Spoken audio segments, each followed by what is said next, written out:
आप ही ने नेपालगंज तक जाने का विचार आपने दिया, और व्यक्ति का विचार ही व्यक्ति का जीवन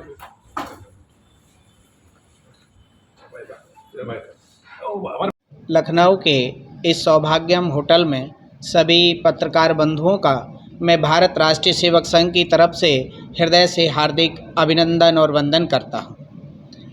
भारत राष्ट्रीय सेवक संघ के तत्वाधान में आयोजित 3 अक्टूबर को दिल्ली जंतर मंतर से एक रैली का आयोजन किया जा रहा है।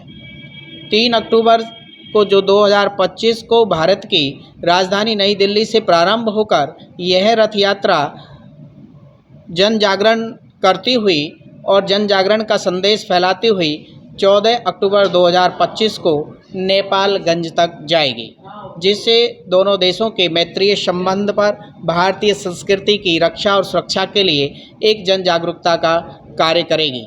इसी के साथ साथ यह केवल एक रैली ही नहीं बल्कि राष्ट्र निर्माण की एक प्रेरक यात्रा है, जिसमें युवा, महिलाएं, सामाजिक कार्यकर्ता, शिक्षक, विद्यार्थी और नागरिक सक्रिय रूप से भाग लेंगे। यात्रा के दौरान विभिन्न स्थानों पर सांस्कृतिक कार्यक्रम एवं जनसभाएं और संवाद गोष्ठियां आयोजित की जाएंगी। इस यात्रा के जो प्रमुख उद्देश्य होंगे, नागरिक कर्तव्य, हर नागरिक को अपने दायित्वों का बोध कराना, इसके साथ ही स्वयं को जानना, आत्मचेतना और आत्मगौरव का विकास करना, पर्यावरण संरक्षण, स्वच्छता और हरित भारत का संदेश देना है। कुटुंब प्रबोधन, परिवार और समाज में जागरूकता का प्रसार, सामाजिक समस्याओं का समाधान, समाज में समरसता और समानता की स्थापना करना, भारतीय संस्कृति व स्वाभिमान, सांस्कृतिक धरोहर और परंपराओं का संरक्षण, मातृभूमि के प्रति जागरूकता, देशभक्ति और राष्ट्रीय एकता का सशक्त संदेश देना है। यात्रा का भावनात्मक संदेश है, यह यात्रा केवल भौगोलिक दूरी ही तय नहीं करेगी बल्कि लोगों को दिलों से जोड़ेगी और संस्कारों को पुनर्जीवित करेगी और राष्ट्र प्रेम की जो अग्नि है, देशभक्ति की जो भावना है, उसको पुनर्जीवित करने का काम करेगी।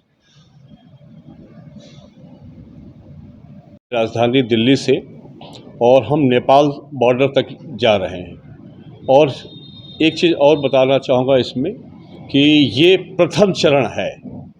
ये यात्रा समाप्त अभी नेपाल बॉर्डर पे नहीं हो रही है। ये एक प्रथम चरण होने के बाद फिर हम लोग बैठेंगे, बातचीत करेंगे और उसके बाद फिर दूसरे चरण को लेकर हमारा पूरा है कि इस विषय को लेकर पूरे उत्तर प्रदेश और ज़रूरत पड़ी तो हम देश के और भी प्रदेशों में हम जाएं, जहां पे परिवार हमारा को कैसे हम जॉइंट फैमिली में हम रह सकते हैं, हमारे वृक्ष हमारे लिए कितने लाभकारी हो सकते हैं, पर्यावरण और ये जीवन के अंग हैं। ये बहुत दिन तक लोगों ने अकेले रह के और सामान्य पति पत्नी और बच्चों वाला परिवार देख लिया है, लेकिन जब एक सामाजिक प्रबोधन की बात करते हैं तो घर की मजबूती ही सबसे बड़ी मजबूती होती है। घर मजबूत होगा, परिवार मजबूत होगा, तब हमारा देश और राष्ट्र भी मजबूत होगा। इस भावना के साथ इस यात्रा को लोगों से जोड़ने का प्रयास, अपनी माटी से जोड़ने का प्रयास, अपनी परंपरा, अपनी संस्कृति से जोड़ने का प्रयास किया जा रहा है।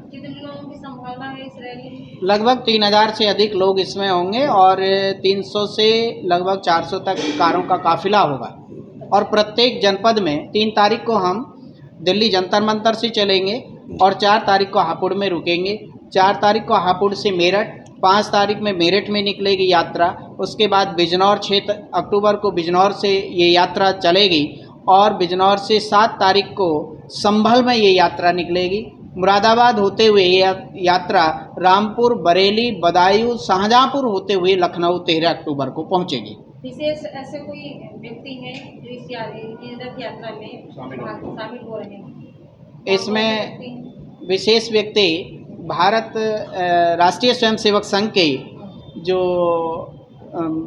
संजय विनायक जोशी जी इस रथ यात्रा को हरी झंडी दिखाकर के रवाना करेंगे। INA की प्रेसिडेंट राजश्री जी भी इस यात्रा में सहभागिता निभाएंगी। पूर्व DGP डॉक्टर विक्रम सिंह जी भी इस यात्रा में सहभागिता निभाएंगे।